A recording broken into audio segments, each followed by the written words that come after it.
Hello guys. सो आज का जो सेकंड क्यू कार्ड हम देखने वाले हैं वो है डिस्क्राइब एन आर्ट एग्जीबिशन जो आपने विज़िट की हो। कब, कहाँ, क्या था डिस्प्ले पे और क्या इम्प्रेशन क्या था आप पे, मतलब आपको कैसी लगी थी वो। सो आगे बढ़ने से पहले फटाफट से वो कैप देख लेते हैं। And guys, if you have not subscribe to my channel yet then please subscribe it and share this video with your friends also. Now let's see the वो cap. Go down the memory lane means past के बारे में सोचना। Renowned, famous, boost up morale, morale boost up करना means किसी को encourage करना। Reluctant, जब आप कुछ करना नहीं चाहते हो। टाइम ट्रैवल्ड, जब आप मतलब पास्ट में या फ्यूचर में चले जाते हो, मतलब डिफरेंट टाइम जोन में चले जाते हो। Okay, so now let's see the English version first and then I will translate it. So अगर कोई वो कैप के वर्ड्स रह गए होंगे तो वो ट्रांसलेशन में क्लियर हो जाएंगे। Now let's see the English version.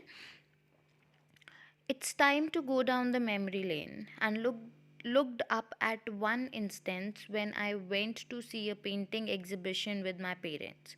The exhibition was located at the outskirts of the city.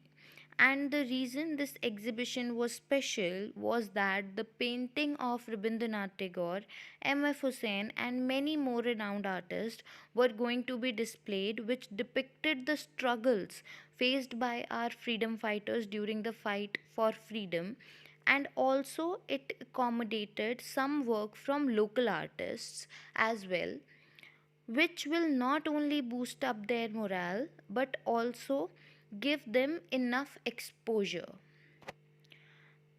I still remember I was reluctant to visit that exhibition, but my parents compelled me to come with them.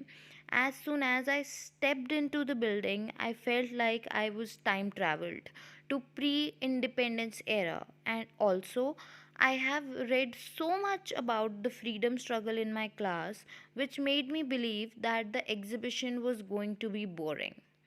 However, I was proved wrong, as reading about it and seeing the scene through a painting have totally different feel. I thank my parents later on for bringing me to that awesome exhibition. Guys, that's later, not later, okay? Now let's see the translation. So past में चलते हैं और एक ऐसे instance के बारे में बात करते हैं जब मैं एक पेंटिंग एग्जीबिशन पे गई थी अपने पेरेंट्स के साथ। ये जो एग्जीबिशन थी ये सिटी के बाहर थी। आउटस्कर्ट्स मीन्स जैसे आपके सिटी का जो आउटर जोन होता है, ठीक है, जैसे बाईपास वाले जो होते हैं that is called outskirts. Okay, so city के बाहर वाले एरियाज़ में थी। और ये एग्जीबिशन इसलिए स्पेशल थी क्योंकि यहाँ पे रविंद्रनाथ टैगोर, एम.एफ. हुसैन और बहुत सारे फेमस आर्टिस्ट की पेंटिंग डिस्प्ले होने वाली थी। कब की? जो हमने फ्रीडम के लिए जो स्ट्रगल की थी उसकी। और इसमें कुछ लोकल आर्टिस्ट की पेंटिंग्स भी थी जो उनको इनकरेज भी करती, इनकरेज तो करती ही करती, पर उन्हें इनफ एक्सपोजर भी मिलता, मुझे कुछ नया सीखने को मिलता। मुझे अच्छे से याद है मैं बहुत मतलब आनाकानी कर रही थी जाने में, क्यों, पर मेरे पेरेंट्स ने मुझे कंपेल किया, मतलब उन्होंने मुझे फ़ोर्स किया कि नहीं तुझे आना ही पड़ेगा हमारे साथ। और जैसे ही मैंने उस बिल्डिंग में पैर रखा मुझे ऐसे लगा कि मैं ना मतलब टाइम ट्रैवल कर गई हूँ। मैं उस टाइम पे पहुँच गई हूँ जब प्री इंडिपेंडेंस एरा था, मतलब अभी इंडिपेंडेंट हुए नहीं थे हम।